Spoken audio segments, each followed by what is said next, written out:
എല്ലാവർക്കും നല്ല ദിവസം നേരുന്നു കേട്ടോ. അപ്പൊ ഇന്ന് രാവിലെ തന്നെ നേരം വൈകിക്കണ ഏതായാലും ക്യാൻറ്റീൻ അടച്ചിക്കണമെന്നാവോ എങ്കിലും നമ്മളെ ക്യാമ്പിലുള്ള ടീന്ന് നമുക്ക് ടീ വാങ്ങി കൊടുക്കുക. 50 പീസ് ഉള്ളു കേട്ടോ ഇവിടെ. പുറത്തൊക്കെ 100 പീസ് കൊടുക്കണം ചായക്ക്. എന്താ അമർത്തിയിട്ടും വരാത്തത്. മിൽക്ക് ടീ ഉണ്ട് ഇതിൽ കേട്ടോ. കോഫി ടീ ഉണ്ട്, മിൽക്ക് കോഫി ഉണ്ട്, അങ്ങനെ 2-3 ഐറ്റം ഉണ്ട്. നമ്മൾ ക്യാപിച്ചീനോ ഒന്ന് അടിച്ചു നോക്കിയത്. ക്യാപിച്ചീനോ 50 പീസിന് വരൂല എന്ന് മനസ്സിലായി. അപ്പൊ ഏതായാലും നമുക്ക് മിൽക്ക് കോഫി അടിച്ചു നോക്കാം. മിൽക്ക് കോഫി എങ്ങനെ 50 പീസിന് കിട്ടും. അത് നമ്മളെ ക്യാമ്പിലുള്ളവർക്ക് മാത്രമേ ഉള്ളൂ കേട്ടോ. അത് പുറത്ത് 100 പീസ് എന്തായാലും കൊടുക്കണം.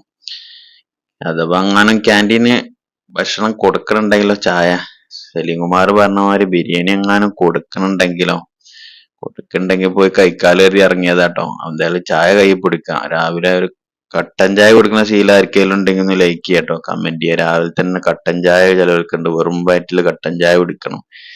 എനിക്ക് അങ്ങനെ ശീലമൊന്നും ഇല്ല കേട്ടോ. നമുക്ക് വെറും വയറ്റിൽ കട്ടൻ ചായ കുടിച്ചണം, പാൽ ചായ കുടിച്ചണം ഒന്നുമില്ല. എന്തേലൊക്കെ ഒന്ന് കിട്ടിയാൽ മതി എന്നാണ്. പക്ഷെ ഇന്ന് നല്ല വിശപ്പാണ്. അപ്പൊ ക്യാൻറ്റീൻ അടച്ചില്ല ഇറങ്ങി പോകുന്നതാണ്.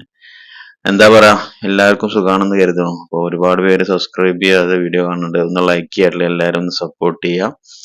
കുവൈത്തിൽ വർക്ക് ചെയ്ത ഒരുപാട് പേര് വീഡിയോന്റെ അടിയിൽ കമന്റ് ചെയ്ത്, ഞാൻ കുവൈത്തിൽ വർക്ക് ചെയ്തിരുന്ന ഒരാൾ കമന്റ് ചെയ്യുന്നുണ്ടോ.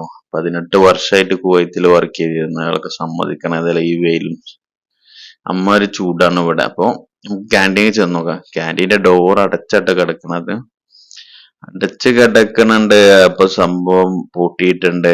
ക്യാൻറ്റീൻ ടൈം കഴിഞ്ഞാൽ അടച്ചിട്ടാ. ടൈമൊക്കെ അവിടെ പച്ച മലയാളത്തിലും എഴുതി വെച്ചേക്കണ്. ഇന്ന ടൈമിലൂടെ സാധനം കിട്ടും.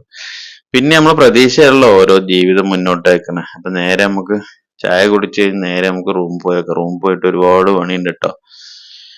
ഒരുപാട് അലക്കാൻ ഒരുപാടുണ്ട്. 10ാമത്തെ ഫ്ലോറാണ് നമ്മളതും. റൂം കൂടി കയറാൻ സംഭവം ഒരുപാട് പണിയുണ്ട്. പോയിട്ട് അപ്പൊ ഒരാൾ കൂട്ടിമുട്ടണ്ടേന്ന്, എന്തായാലും കഴിച്ചിലായി ഏതായാലും. അപ്പൊ അലക്കാല സാധനങ്ങൾ ഇന്നിപ്പോ എന്താ എല്ലാരും ലൈറ്റ് ഒക്കെ ഇട്ടിങ്ങനെ. എല്ലാരും എണീറ്റോ? ഇല്ലല്ലോ, ഒരാൾ കടന്നുറങ്ങണ്ട്. ആരെ ലൈറ്റ് ഇട്ടോ? അതിന് ചിലപ്പോ ഇങ്ങനെ ബിരുബിരുക്കുണ്ടാവും ചിലപ്പോ. ഇതൊക്കെ അലക്കാല സാധനം കേട്ടോ. വാഷിംഗ് മെഷീൻ ഫ്രീ ആണ്, നമുക്ക് നോക്കാം. വാഷിംഗ് മെഷീന് ഫ്രീ അല്ലല്ലോ, ആരോ ഇളക്കിക്കണ്ട എന്തായാലും.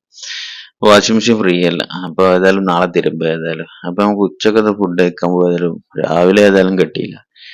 ഉച്ചക്ക് കുസാലായിട്ട് സംഭവം ബിരിയാണി അല്ല, റൈസാണ്, നെയ്ച്ചോറാണ്. അതിക്ക് ചിക്കൻ കറി, ഉരുളക്കിഴങ്ങാണ് ചിക്കനേക്കാളും കൂടുതൽ.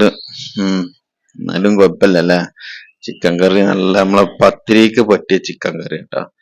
പിന്നെ നമ്മളെ പച്ചമുളകും ഉണ്ട്, പിന്നെ അച്ചാറും ഉണ്ട്. അടിപൊളി. എന്തായാലും റൈസ്ക്ക് പറ്റിയ കറിയാണ്. ഏതായാലും കുറച്ച് പറഞ്ഞാല് അവിടുക്ക തലക്കൊക്കെ മുട്ടണ അങ്ങനത്തെ കറിയാണ്. അല്ലപ്പൊ മുതലാവുണ്ടല്ലേ ഒരു ഭാഗത്തുനിന്ന് ഒരു ഭാഗത്ത്. പക്ഷെ മസാല അടിപൊളി ആയിക്കൊണ്ടിട്ട് എന്തായാലും.